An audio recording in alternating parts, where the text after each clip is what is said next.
Barla Loving Life. Yes, welcome to my vlog. Subscribe and click the notification bell for more updates. See ya! Kita Barla at ang bago niyang buhay. Good morning everyone, this is Tita Barla. Welcome to my channel. Today is July 9. Napag-utusan kami ng maaga to Usami City. Dumating kami dito ng 6 AM. Ang aga naming umalis ha. So, we've decided to visit the Birhen sa Kuta, na siya yung milagrosong imahe. The image was lost way back mga 40 years ago daw. Habang yung pang ilang days pang pista, so hindi pa nagiging busy, hindi pa madaming tao, time na namin na magsamba kasi ang fiesta is by July 16. Alam nyo ba na itong image, miraculous image ni Birhen sa Kuta, nawala siya for 42 years. Hindi nila mahanap-hanap. So, pero nabalik na siya ngayon noong 2017. Hindi ko talaga alam kung asan ang image. Ang pagka-remember ko lang na ito nakaukit sa pader kasi akala ko doon siya nagmimilagro sa pader na iyon, which is very wrong. Nawala pala ang image na hindi makikita-kita. Lumabas to sa social media, sa news noong 2017 na ito daw Birhen namin ay nakikita doon sa isang antique shop. Dito siya nakatira lagi dati sa katedral. Wala niya, nag-ukit na lang dito yung mga tao para kasi pang remembrance. Wala na kaming remembrance kay Mama Mary.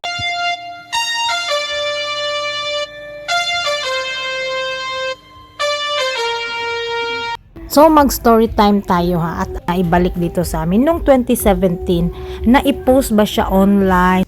Diyan sa Manila yun na antique shop. Tapos may mga taga rito sa amin na nagki-claim. Tapos pinuntahan nila yung, kino-compare ba nila yung image nila na picture na lang at saka yung image nakikita sa online. Which is parang feel talaga nila ba na yun na yun. So nakausap nila yung may-ari sa shop, tapos hindi naman nag-know yung may-ari na ibalik daw niya yung ang Birhen sa tunay niyang tahanan. Ang nangyari pa is noon daw nakita daw ng yung bagong may-ari tong image na to, ang sabi is ang ganda naman niya na andyan lang siya sa isang tabi, so dapat daw maayos siya. So ayun, nung nagki-claim ng mga tao dito, hindi naman siya nag-know, pinarestore niya, pinaganda niya, tapos nag-promise siya na isoli niya ang Birhen bago mag-fiesta ng December 8, 2017. And malaking event dito sa amin noon, pero at that time I was still in Cebu. Nung nabalitaan ko talaga ang news ng ganito, yung history pala. Excited yung mga tao, kami dito sa parokya. Ang aming patron is yung bang nakita na siya after 42 years. Napaluha ako. Hanggang ngayon kahit manood ako sa clips ng Jessica Soho, natutululuha ko. So by that time daw, December 8 ng umaga, inihatid nung may-ari. Kasama niyang pamilya na, ihatid niya. Lumuwas siya dito from Manila to Samis, na hindi niya alam na ganun pala ang grabe ang salubong ng mga tao kay mahal na Birhen. So ayun, mula noon nandito na siya sa amin, na ibalik na siya doon sa cathedral. Meron siyang doon place. At kasi December 8 yun, 2 weeks after nakauwi ako, doon pa ako nakabisita sa kanya, pero hindi as close kasi nga is may misa yon. Nasa harapan kasi siya, so pangit naman kung pupunta tayo doon sa gitna, ano.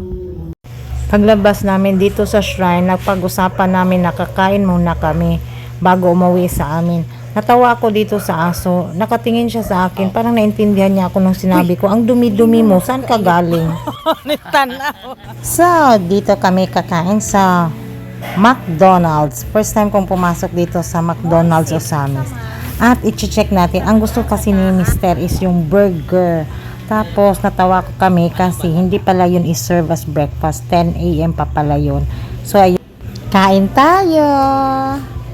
Ang order namin is yung big breakfast. May pancake, may hash brown, may bread, may egg, may bacon, may jam, pero walang rice at saka may juice. Ayun.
Hello, so uwi na kami. So bago kami makarating sa amin, i-check itong notebook na to. Kung nagustuhan nyo tong notebook na to, Sanrio notebook. Sanrio notebook na 60 pages, A5 ang size, yung para bang half ng bond paper na A4. May notebook, may sketchbook, yan. So, ilagay ko dito ang link kung nagugustuhan nyo. Baka gusto, cute niya talaga.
you everyone for watching. This is Tita Barla again. Sa hindi pa nakapag-subscribe, baka naman i-subscribe nyo ako. If you like my video, like naman. And see you again on my next vlog. Goodbye. Thank you so much.